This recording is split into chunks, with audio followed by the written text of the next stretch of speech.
Top story tonight, President Donald Trump is back in the U.S. after a high-stakes two-day summit in Beijing. Both leaders are calling the talks a success with new promises on trade and agriculture. WSAV's Raquel Martin now with the key takeaways from the president's visit. No major deals to report following the two-day summit. President Trump says President Xi did agree to purchase more U.S. agriculture and purchase 200 Boeing jets. But one critical issue that remains unresolved is the future of Taiwan.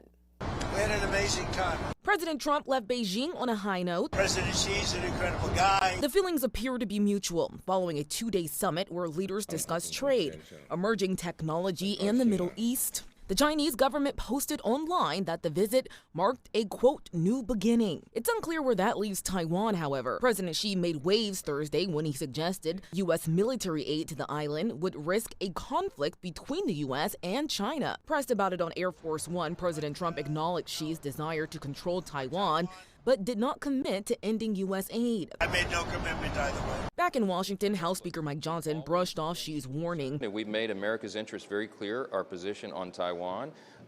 They need to stay independent and secure there. Democrats, meanwhile, questioned the president's priorities. Again, I think that she has leverage over the president. Republican Congressman Thomas Massey went a step further. The Chinese are playing chess, and when the president went to them and asked for help with extracting us from the situation in Iran, they extracted something as well. Although President Trump previously asked China to help reopen the Strait of Hormuz, he told reporters he didn't make the ask during his visit. We don't need favors. President Trump says China did agree not to send Iran any military aid as the conflict continues. For now in Washington, Raquel Martin, back to you. A Beaufort County man is behind bars after deputies say a domestic dispute escalated into gunfire at a Burton apartment complex. The Beaufort County Sheriff's Office says it happened at Magnolia Park Apartments shortly before 6 a.m. this morning. Authorities say the suspect, 37-year-old Jason Aiken, shot the victim during a domestic altercation. Investigators say Aiken was in a vehicle with the victim, then parked near Trask Parkway and ran on foot before deputies arrived. Deputies located Aiken hiding on nearby property and took him into custody without incident. Aiken now faces charges including domestic violence of a high and aggravated nature, weapons possession during a violent crime, and illegal firearm possession by a convicted violent offender. Chatham County Police investigating a shooting at Georgetown apartment complex that left a 17-year-old injured. Chatham County Police responded to the 100 block of Prince Royal Lane shortly after 9:30 Thursday night for reports of a shooting. When officers arrived, they found a 17-year-old boy suffering from gunshot wounds. No arrests have been made. Anyone with information is urged to contact Chatham County Police. Well, Chatham Area Transit and one of its bus operators are now facing legal action following a passenger's death last year. The family's attorney argues CAT's response policies for medical emergencies failed and may have contributed to the man's death. WSAV's Sarah Smith now explaining what the lawsuit alleges. Here you see 69-year-old James Ankrum Sr. struggling to get seated on Chatham Area Transit Authority's paratransit vehicle at around 5:55 on the morning of April 11th, 2024. He was scheduled for dialysis that morning. Court documents note that the driver noticed Ankrum was not himself. Footage from the bus shows Mr. Ankrum slide to the floor. Rather than calling 911, the driver follows CAT's policy and contacts CAT dispatch to report the emergency. Okay, I'm here to pick Mr. James up, but he's on the ground on the bus.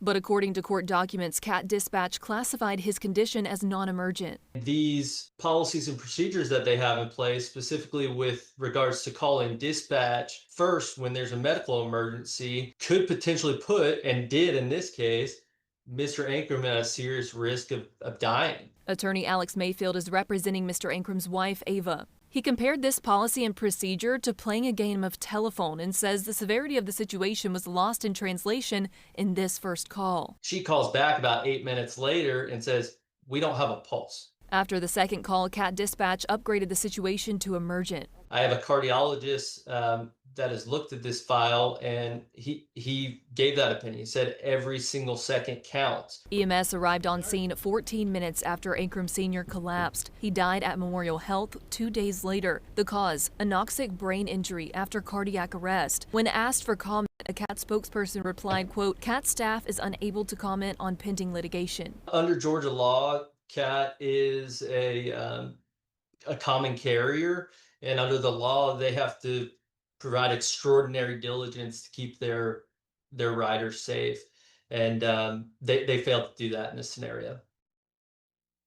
That was Sarah Smith reporting the family is suing CAT and the driver for negligence, reckless conduct, and damages. And they are also demanding a jury trial. Mayfield tells WSAV they just want to prevent this from ever happening again. In the Lowcountry now, a senior prank at May River High School has now sparked a criminal investigation. Multiple pigs were released inside the school, roaming the halls and forcing animal control to respond. Videos of the chaos quickly spread across social media as the mess forced students to miss part of their school day. School officials say the animals were only part of the problem. And our students need to realize that it is a serious matter. It's not just a harmless prank. And this is something that's under a law enforcement investigation, so we really can't say much more. We're going to wait and let the law enforcement investigation take its course.